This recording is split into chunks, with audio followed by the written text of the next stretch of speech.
El gobierno federal presentó la Política Nacional de Vacunación contra el COVID-19 que se dividirá en diferentes etapas. La primera comenzará ya la tercera semana de diciembre y terminará en febrero del 2021.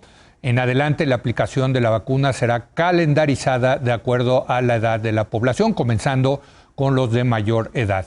Los primeros que van a recibir la vacuna serán los trabajadores de la salud, como debe de ser, que son los que están combatiendo al coronavirus. Para hablar de este esquema, de si está bien diseñado, de los retos que tiene, saludo al doctor Alejandro Macías, a quien agradezco muchísimo que sea uno de los doctores, de los científicos que nos ha ayudado a entender lo que ha pasado en este terrible año de pandemia. Alejandro, doctor, ¿cómo estás? Buenas noches.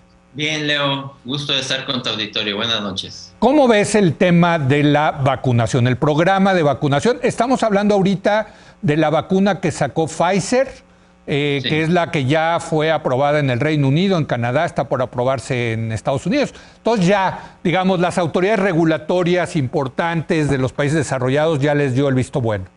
Sí, mira, no hay que regatearle ningún mérito aquí al gobierno, lo que se ha hecho para la contratación de las vacunas, todo el esfuerzo que se ha hecho, yo creo que es loable, la noticia es buena. Sin embargo, hay que decir que el plan, aunque suena bien, primero el personal de salud, desde luego, y luego la gente de alto riesgo, de edad avanzada, y de ahí ir bajando, pues es un plan muy escueto que no nos dice más que cuál es la buena intención, digamos, que desde luego ojalá se pueda hacer, pero hay que entender que vamos a tener que lidiar muy probablemente con múltiples vacunas, no con una sola, con múltiples esquemas de aplicación muy probablemente. El que se pone de una marca no va a poder ponerse de la otra.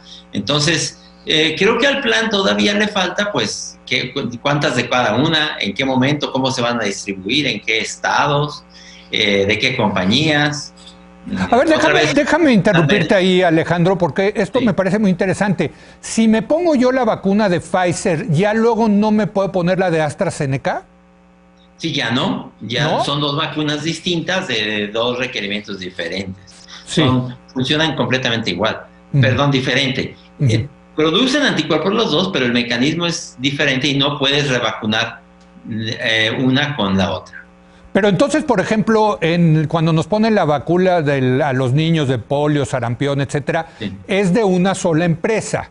Aquí el reto, ¿no? No necesariamente la misma empresa, Leo, pero el mismo tipo de vacuna, sí. O sea, es la misma tecnología, digamos, el mismo... Sí, es la misma tecnología. Exacto. Pero aquí vamos a tener múltiples tecnologías.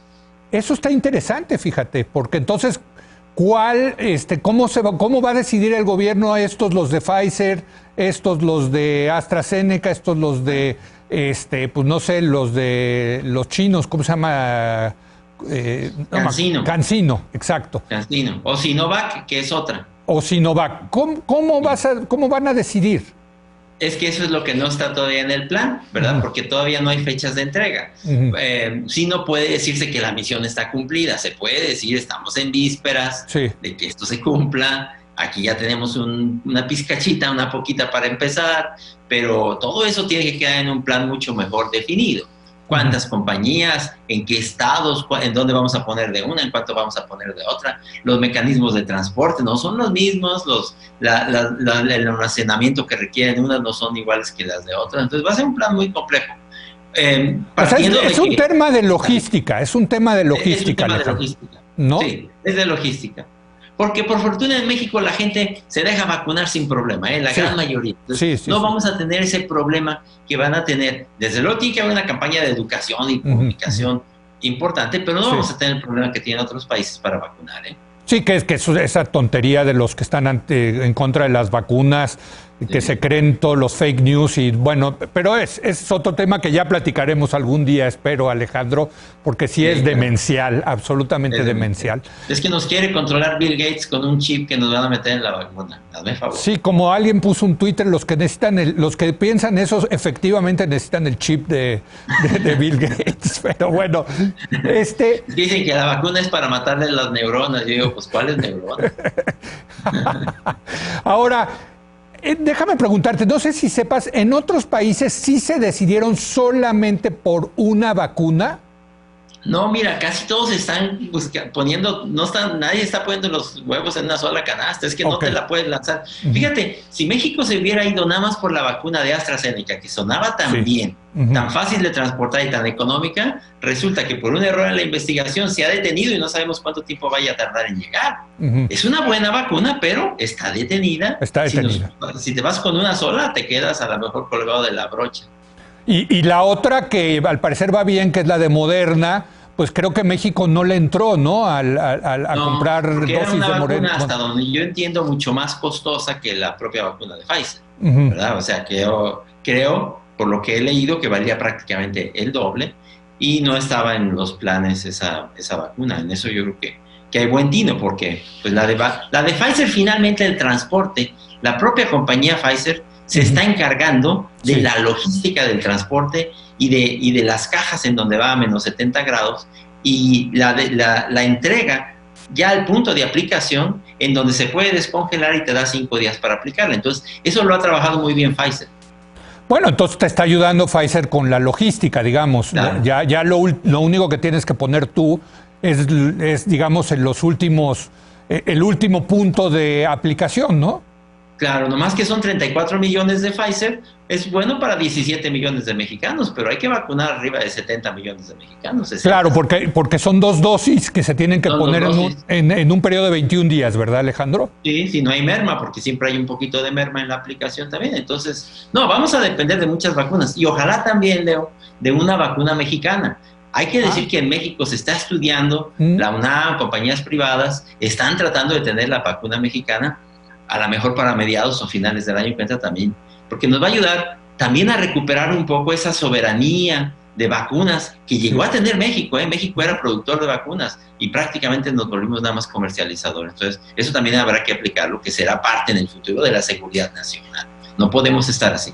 Oye, qué interesante tema, ya te buscaremos para platicar de eso. ¿Por qué perdimos esa capacidad de investigación de vacunas, no? Resultó más barato empezárselas a comprar a los orientales, ¿verdad? Pero, pues en ese sentido se empezó a perder la soberanía vacunal y ni siquiera hicimos convenios, más que parcialmente. Por ejemplo, tenemos convenios para la producción de la vacuna de influenza con Sanofi Aventis, pero en México se perdió mucho la capacidad de vacunas. México tenía una gran producción de vacunas antiguamente.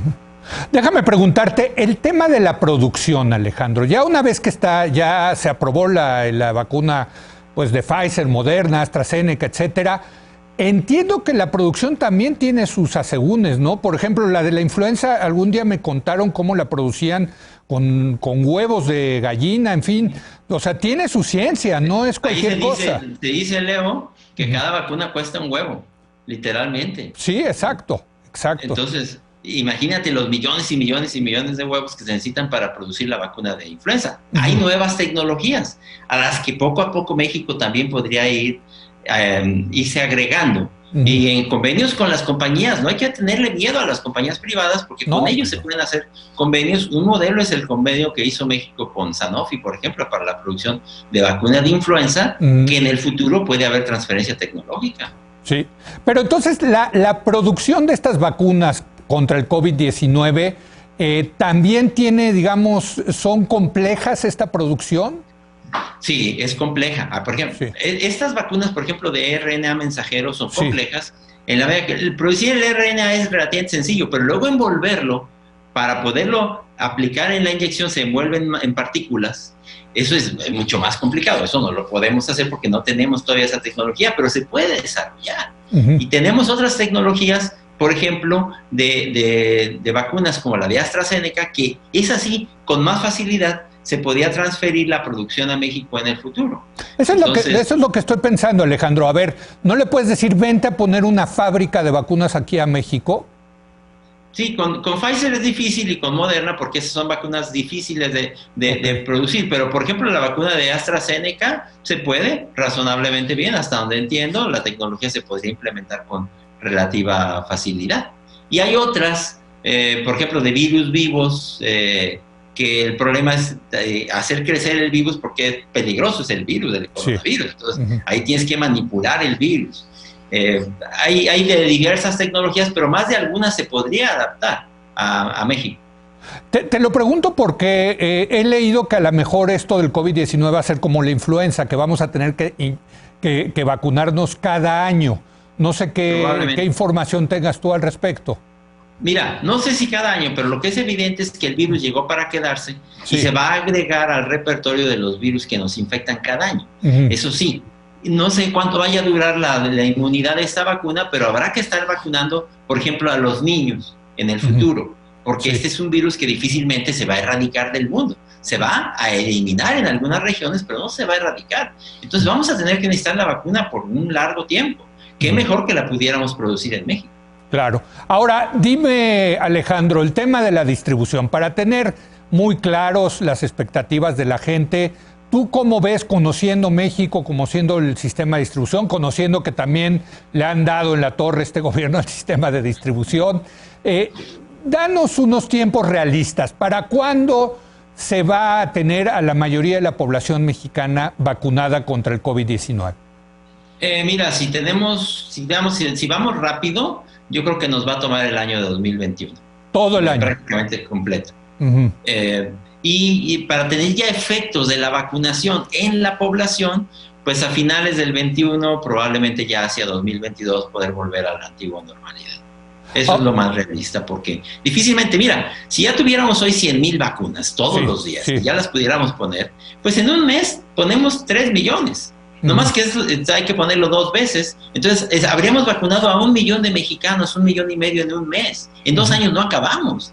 Entonces, imagínate la velocidad que vamos a necesitar. Se va a necesitar fácilmente todo el 2021 y parte del 2022. Ahora, he escuchado también ahí el argumento de que no hay que vacunar a todos para contener ya la pandemia. Por ahí escuché que con vacunar a 30 millones de mexicanos se termina, digamos, la pandemia porque ya no tienes tantos contagios. No, mira, la inmunidad de rebaño es más o menos un tercio de la población puede no vacunarse. Porque esta enfermedad depende de si una persona contagia a otros 3, es más o menos lo que se llama el R0. Ese 3 se vuelve el denominador de una cifra que es importante. Es un tercio. Ese 3 quiere decir un tercio de la población puede no vacunarse y puedes alcanzar la inmunidad de rebaño.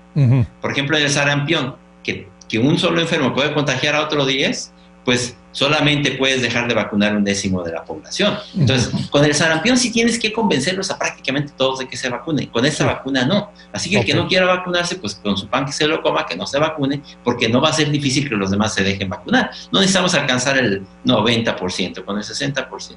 El que no quiera, pues que no quiera. Atrasito de la raya que estoy trabajando. No te lo pregunto porque la gente no quiera, porque como tú dices, yo creo que en México afortunadamente no ha llegado este asunto delirante de los antivacunas, sino para cuando lleguemos, digamos, al 60% de la población, y yo creo que esa es la pregunta de fondo, Alejandro. ¿Cuándo vamos a regresar a la normalidad que teníamos antes de que apareciera este bicho? Yo creo que para el 2022. Mira, esta pandemia va a incrementar mucho su intensidad seguramente. Nos falta por ver lo peor en muchas regiones en este invierno. Este es un virus invernal. Los virus invernales son los de la influenza, el virus incisional respiratorio y los coronavirus. En muchas partes de México vamos a ver todavía lo peor de esta pandemia. Va a reducir su intensidad por ahí de marzo, abril, mayo, donde ya empieza a entrar el calor y empiece naturalmente el ciclo del coronavirus a bajar. Vamos a tener una cierta normalidad, digamos, para la segunda mitad del 21, pero no se va a haber acabado la epidemia. Ya, digamos, una nueva, o volver a nuestra antigua normalidad hasta el 2022, o finales acaso del 2021, Leo. Antes no. ¿Tú no ves a los alumnos regresando a clases el segundo semestre del año que entra, Alejandro? Yo creo que el segundo semestre pudiera ser, porque para entonces ya pasó el invierno y ya podemos ver el comportamiento por ahí de mayo, junio, donde yo creo que ya va a estar un poco más controlada la cosa. Puede ser, y con un poquito que haya empezado la vacunación, que podamos vacunar a algunos maestros, por ejemplo, yo creo que se podría hacer. Lo que es O sea, lo que no se puede hacer es lo que se ha dicho en muchos lugares de Estados Unidos. O sea, no puedes tener abiertos los bares, pero cerradas las escuelas. O sea, sí, eso es increíble. Ya habla un poco de cuáles son las prioridades, ¿no? Bueno, acá estamos igual, en la Ciudad de México, por cierto. Sí, claro, claro. Digo, yo entiendo también la necesidad de abrir la actividad económica y la gente desesperada por echar a jalar sus negocios. Hay que entenderlos y hay que resonar con ellos, sin duda. Pero es que hay actividades que son todavía muy peligrosas. Ir a los servicios religiosos es peligroso, ir a un bar es peligroso, ir a un restaurante mal ventilado también es peligroso. Pues eso hay que decir todavía, y eso va a persistir todavía todo este invierno. Totalmente. En algunos lados, incluso aquí en México, se habla de la posibilidad de que el ejército, que las Fuerzas Armadas se involucren en la distribución de la vacuna.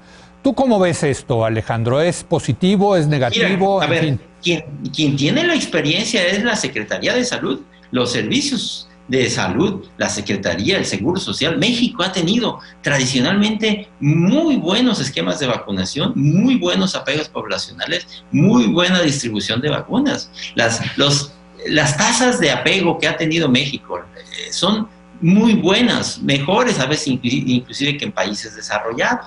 Entonces, quien tiene la experiencia, sin duda, es el sector salud. Si con eso todavía tenemos que meter al ejército, bueno, habrá que buscar qué lugar va a ocupar, pero la experiencia está en los servicios de salud de la Secretaría, del ISSSTE, del Seguro Social, del sector público. Pues muchas gracias, Alejandro, de nuevo por ayudarnos a entender todo este tema. Gracias al doctor Alejandro Macías. Gracias, Leo, cuídate, buenas noches. Igualmente, hacemos una pausa, viene Raúl Feliz para ver cómo está terminando el año en materia económica y financiera.